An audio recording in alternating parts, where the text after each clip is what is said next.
Top quality और consistent performance के लिए सिर्फ सिल्वर पंप नाम याद रखना।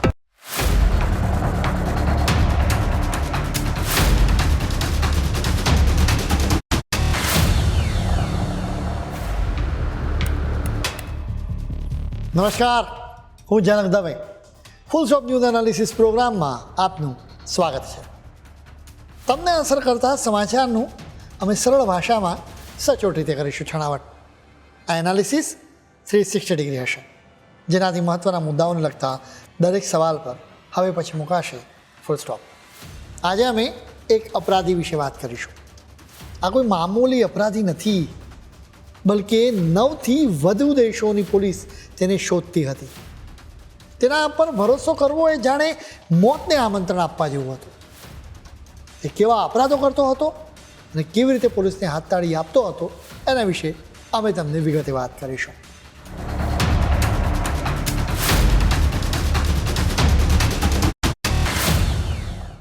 ચાર્લ્સ શોભરાજ નામ તો સુનાયું હોગા.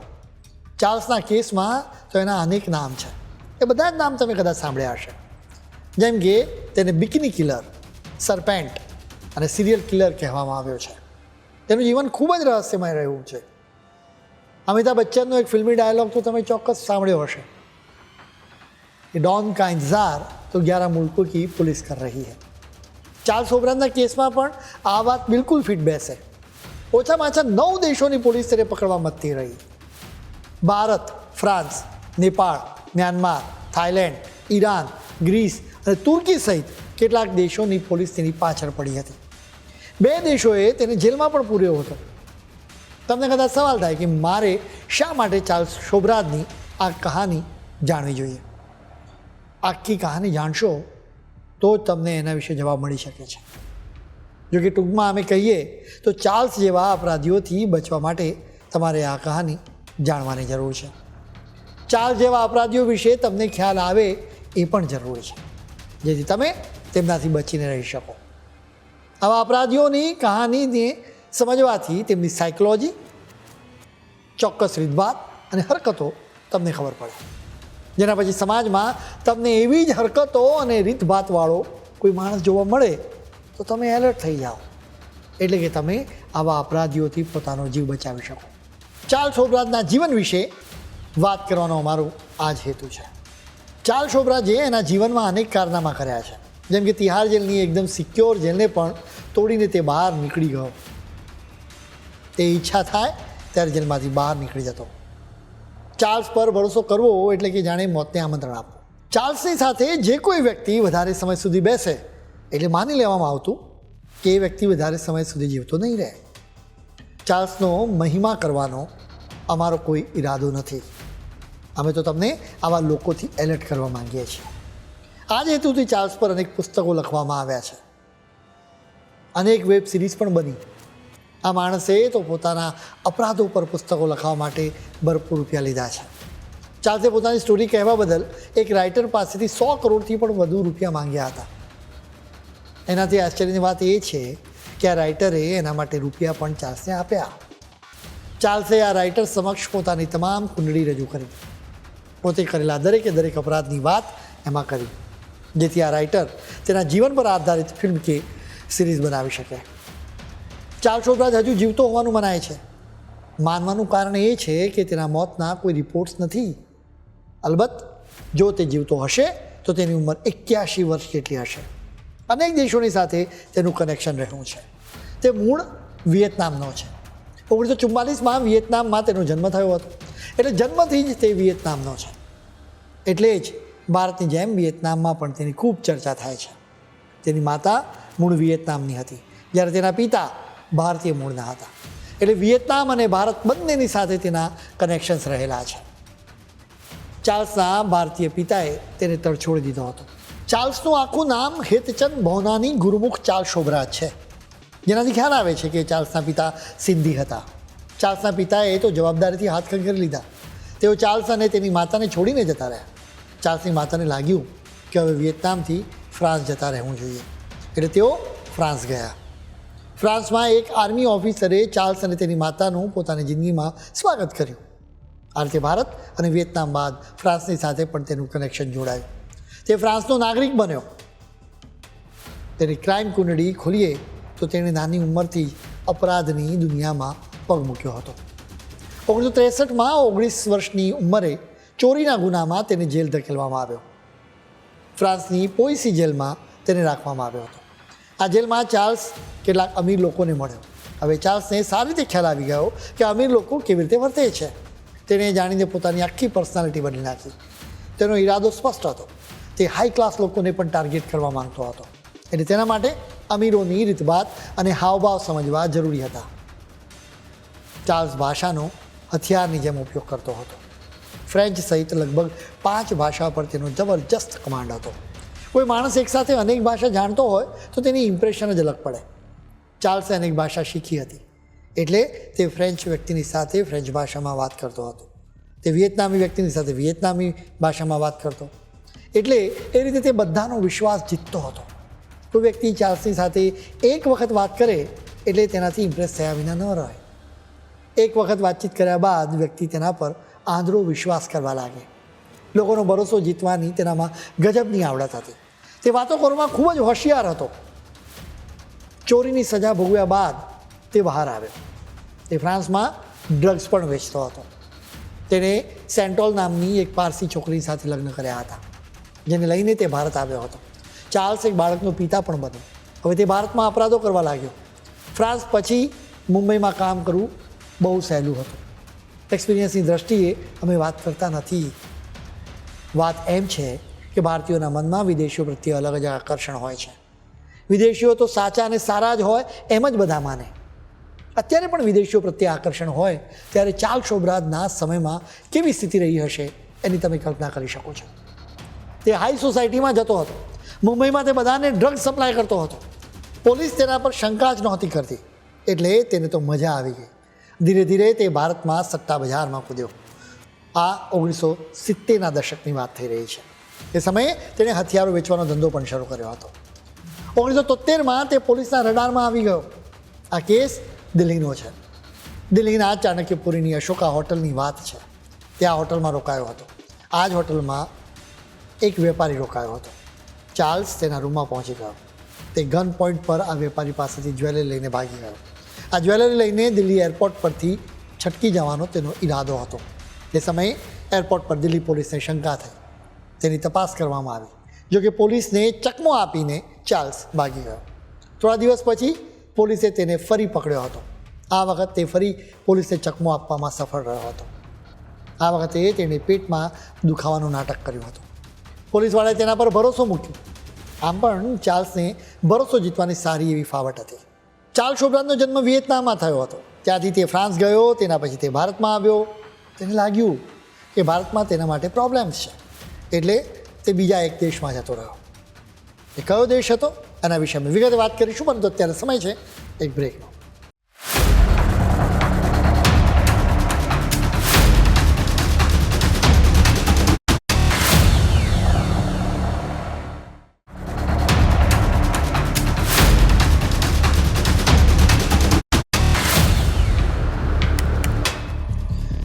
બ્રેક બાદ આપનું સ્વાગત છે. ચાર્લ્સ શોબ્રાજની ક્રાઇમ કુંડળી અમે તમારી સમક્ષ રજૂ કરી રહ્યા છીએ. બ્રેક પહેલાં અમે તમને કહ્યું હતું કે ચાર્લ્સ શોબ્રાજ દિલ્હી પોલીસની પકડમાં આવી ગયો હતો. આખરે તે પોલીસને ચકમો આપવામાં સફળ પણ રહ્યો. અહીંથી ભાગીને તે અફઘાનિસ્તાનમાં ગયો. 1970ના દશકમાં અફઘાનિસ્તાનમાં પ્રવાસીઓ જતા હતા. અત્યારે આ વાત માનવી મુશ્કેલ લાગી શકે. હકીકત એ છે કે એ સમયે અફઘાનિસ્તાન પણ એક ટુરિસ્ટ સ્પોટ હતો. ચાર્લ્સ અહીં પ્રવાસીઓને લૂંટતો હતો. લૂંટતી વખતે તે પોતાની સાથે બધા જ ટ્રાવેલ ડોક્યુમેન્ટ્સ રાખતો હતો, જેથી અફઘાનિસ્તાનમાંથી ભાગીને બીજા કોઈ દેશમાં જવું હોય તો પણ વાંધો ન આવે. અફઘાનિસ્તાનમાં આવતા પ્રવાસીઓ પર તે નજર રાખતો હતો. આ પ્રવાસીઓમાંથી કોને ડ્રગ્સની લત છે એની તે શોધ કરતો હતો. આવા પ્રવાસીઓને તે ડ્રગ્સ આપતો હતો. ડ્રગ્સના ઓવરડોઝથી પ્રવાસીઓ બેભાન થઈ જતા, જેના પછી ચાર્લ્સ તેમનો સામાન લઈને રફુ ચક્કર થઈ જતો. લોકોને ઊંઘાડવાના ચક્કરમાં તેને કેટલાય લોકોને મારી પણ નાખ્યા હતા. તેને કેટલાકને ડ્રગ્સનો વધારે પડતો ડોઝ પણ આપ્યો હતો. ચાર્લ્સ શોબ્રાજ ખૂબ જ સ્માર્ટ હતો. તેણે ધંધા રોજગાર માટે પોતાની હોશિયારીનો ઉપયોગ ન કર્યો, બલકે તેણે તો અપરાધ કરવાને જ પોતાનો ધંધો રોજગાર બનાવી દીધો. તે રૂપિયા મેળવવા માટે જ મર્ડર કરતો. અફઘાનિસ્તાનમાં તે પોતાની પત્ની અને બાળકને છોડીને ઈરાન જતો રહ્યો હતો. તેની પત્ની અફઘાનિસ્તાનમાંથી પાછી ફ્રાન્સ જતી રહી. ચાર્લ્સ શોબ્રાજ ક્રાઇમ્સ કરવા માટે અનેક દેશોમાં ફર્યો હતો. આ દેશોમાં તેણે પોતાના અપરાધોથી એક છાપ છોડી હતી. હવે તેના મનમાં કોઈપણ દેશની પોલીસનો સહેજ પણ ડર નહોતો. ચાર્લ્સની મેગ્નેટિક પર્સનાલિટી હતી. તેની તરફ લોકો ખેંચાઈ જતા હતા. ઈરાનમાંથી તે થાઇલેન્ડમાં પહોંચી ગયો. થાઇલેન્ડ પહોંચીને તેણે કહેર વર્તાવ્યો હતો. 1975માં તે થાઇલેન્ડની પટાયા સિટીમાં ગયો. અહીં એક રિસોર્ટમાં 2 મૃતદેહ મળ્યા, જેનું પણ કનેક્શન ચાર્લ્સ શોબ્રાજની સાથે જોડવામાં આવ્યું હતું. બીચ પરથી બિકનીધારી મહિલાઓના મૃતદેહ મળ્યા. આ મૃતદેહ પર ફૂલનું નિશાન રહેતું હતું, જેના પછી આ જ રીતે વધુ મૃતદેહો મળતા રહ્યા. બધા કેસમાં મોતનું કારણ ડ્રગ્સનો ઓવરડોઝ હતું. આ તમામ મૃતદેહ પર નિશાની એક સરખી જ હતી, એટલે બધા માનવા લાગ્યા કે કોઈ સિરિયલ કિલર ફરી રહ્યો છે. એવી વાતો ફેલાઈ કે આ કિલર માત્ર ને માત્ર બિકનીધારી મહિલાઓને ડ્રગ્સનો ઓવરડોઝ આપીને મારી રહ્યો છે. થાઇલેન્ડ પોલીસ હત્યારાને શોધવા માટે ખૂબ જ મહેનત કરી રહી હતી. શરૂઆતમાં તેની ઓળખ નહોતી થતી, એટલે પોલીસે તેને બિકની કિલર નામ આપ્યું. 1972થી 1976 દરમિયાન ચાર્લ્સ શોબ્રાજે જુદી જુદી જગ્યાઓએ ડ્રગ્સ આપીને 24 લોકોની હત્યાઓ કરી હતી. થાઇલેન્ડમાં બિકનીધારી મહિલાઓની હત્યાઓને લઈને હોબાળો મચી ગયો. અહીંના અખબારોમાં પીડિત મહિલાઓની તસવીરો આવતી હતી. સાથે જ કેટલાક શંકાસ્પદ લોકોની તસવીરો પણ આવતી હતી, જેમાં ચાર્લ્સ શોબ્રાજની તસવીર પણ સામેલ હતી.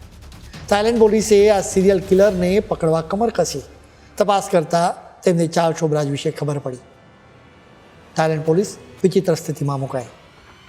હત્યાઓની વિગતો વધારે જાહેર થાય તો દુનિયામાંથી પ્રવાસીઓ આવતા બંધ થઈ જાય, એટલે પોલીસ સિરિયલ કિલરની વાત સ્વીકારવા માટે તૈયાર જ નહોતી.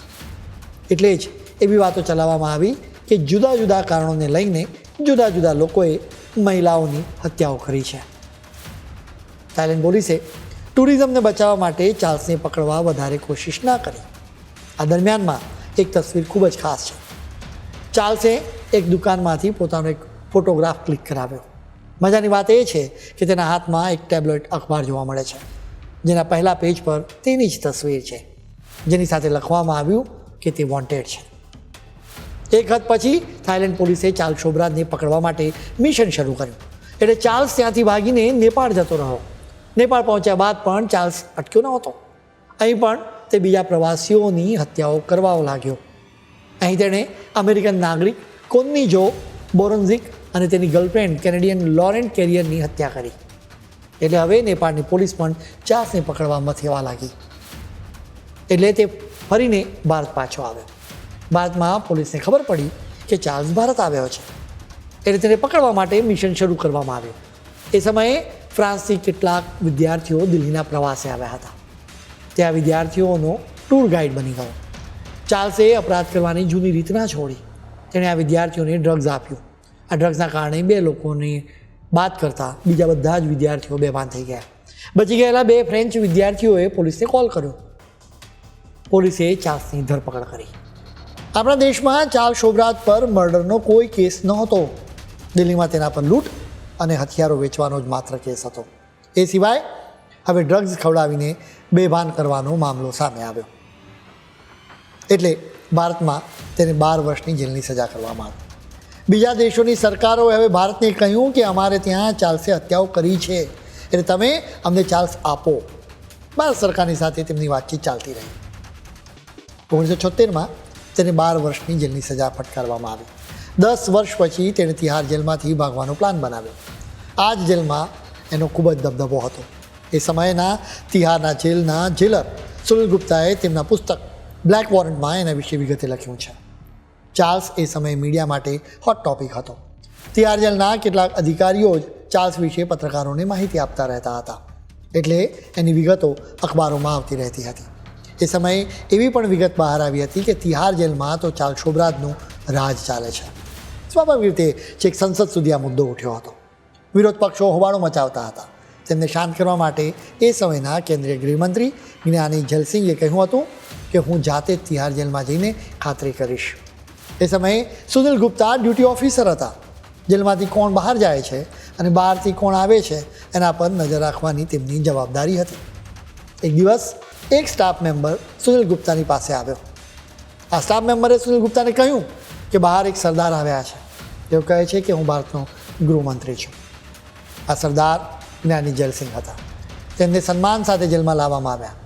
તેમણે આદેશ આપ્યો કે જ્યાં ચાર્લ્સ શોભરાજ છે ત્યાં મને લઈ જાઓ. જ્ઞાની જયસિંહે ચાર્લ્સ શોભરાજની સાથે 5 મિનિટ સુધી વાતચીત કરી. ચાર્લ્સે પોતાની કોટડીમાં એક નાનકડી લાઇબ્રેરી બનાવી હતી. એ જોઈને જ્ઞાની જયસિંહે અધિકારીઓને સવાલ કર્યો કે કાયદાકીય રીતે આની છૂટ છે. અધિકારીએ કહ્યું કે એના માટે મંજૂરી આપવામાં આવી છે. ચાર્લ્સ શોભરાજ ખરેખર તિહાર જેલમાં એક ઓફિસરની જેમ જ રહેતો હતો. તે સૂટ બૂટમાં જ રહેતો હતો. તે ખૂબ જ હોશિયાર પણ હતો. તે કોર્ટમાં પોતાનો કેસ જાતે જ લડતો હતો. 1976થી 86 સુધી તે જેલમાં જ રહ્યો હતો. તેને 12 વર્ષ જેલની સજા આપવામાં આવી હતી. પણ 10 વર્ષ પછી એટલે કે 1986માં જ તે જેલ છોડીને ભાગી ગયો હતો. ઘણા બધા લોકોએ સવાલ ઉઠાવ્યો કે તેને જેલની સજા પૂરી થવામાં 2 વર્ષ બાકી હતા ત્યારે તે કેમ ભાગ્યો. એનું એક રહસ્ય છે જેના વિશે અમે તમને વિગતે વાત કરીશું. પરંતુ અત્યારે સમય છે વધુ એક બ્રેકનો.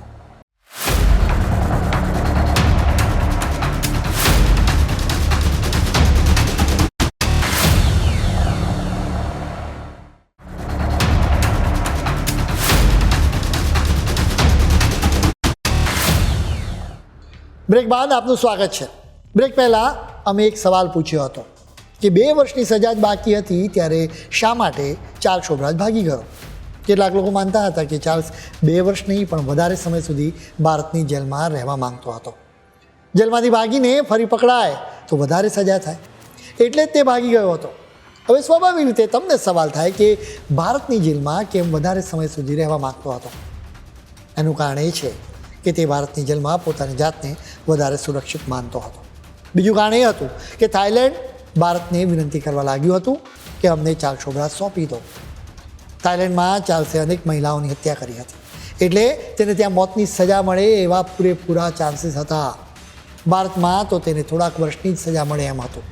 વળી તિહાર જેલમાં તો તેનું રાજ હતું એટલે જીવતો રહેવા માટે જ તે તિહાર જેલમાંથી ભાગ્યો અને ફરી પકડાયો હતો. હવે તે કેવી રીતે ભાગ્યો એ પણ જાણવા જેવું છે. જેલની અંદર તેની સાથે ડેવિડ હોલ નામનો એક કેદી હતો. ચાર્લ્સે અપરાધો કરવાની પોતાની રીતો ડેવિડને પણ શીખવાડી હતી. જેલમાંથી બહાર આવ્યા બાદ ડેવિડ ચાર્લ્સના કોન્ટેક્ટમાં આવ્યો હતો. તેઓ બંને મળીને પ્લાન બનાવવા લાગ્યા કે કેવી રીતે ચાર્લ્સને જેલમાંથી છોડાવવો. ડેવિડ અને ચાર્લ્સે તેમના પ્લાનમાં જેલના ડૉક્ટરને પણ જોડી દીધો. ડૉક્ટર લાલચ કે બીજા કોઈ કારણસર ચાર્લ્સનું કામ કરવા તૈયાર થયો હતો. ડેવિડે બીમાર હોવાનું નાટક કર્યું. ડૉક્ટરે તેનું ચેકઅપ કર્યું અને કહી દીધું કે ડેવિડની કિડની ફેલ થઈ ગઈ છે. તેને હોસ્પિટલમાં લઈ જવું પડશે. સારવાર માટે ડેવિડને જામીન આપવામાં આવ્યા. ડેવિડ હવે રાજુ ભટનાગર નામના બીજા એક અપરાધીને મળ્યો. પ્લાન મુજબ ચાર્લ્સે જેલની અંદર પોતાના જન્મદિવસની પાર્ટી રાખી હતી. તે એના પહેલાં પણ જેલની અંદર જેલના સ્ટાફને પાર્ટી આપતો રહેતો હતો. જેલના સ્ટાફને કેટલો મૂર્ખ બનાવવામાં આવ્યો કે પછી જાણી જોઈને જેલના સ્ટાફે ચાર્લ્સને ભાગવા દીધો એ સવાલ થવો વ્યાજબી પણ છે. આ સવાલ થવાનું કારણ એ છે કે ચાર્લ્સે રવિવારે 16મી માર્ચ 1986ના દિવસે જન્મદિવસની પાર્ટી રાખી હતી. જેલના રેકોર્ડ્સ મુજબ તો 6 એપ્રિલે તેનો જન્મ થયો હતો. પોલીસે રેકોર્ડ ચેક કરવાની તસ્દી જ નહોતી લીધી. ચાર્લ્સની વાત કરવાની સ્ટાઇલ જ એવી હતી કે બધા તેના પર ભરોસો કરતા હતા. હવે હકીકત બહાર આવી છે કે જેલના લોકો તો તેને ચાર્લ્સ સાહેબ કહેતા હતા. તેમને આ અપરાધી માટે ખૂબ જ માન હતું. તેણે આમંત્રણ આપ્યું એટલે જેલનો આખો સ્ટાફ પાર્ટીમાં સામેલ થયો. તેણે આ પાર્ટીમાં બધાને મીઠાઈ, બિસ્કિટ્સ અને દ્રાક્ષ ખાવા માટે આપી હતી. મીઠાઈમાં તેણે ઊંઘની દવા ભેળવી દીધી હતી. ઊંઘની દવા સહિત તમામ સામાન ડેવિડ હોલ અને રાજુએ ચાર્લ્સને મોકલ્યો હતો.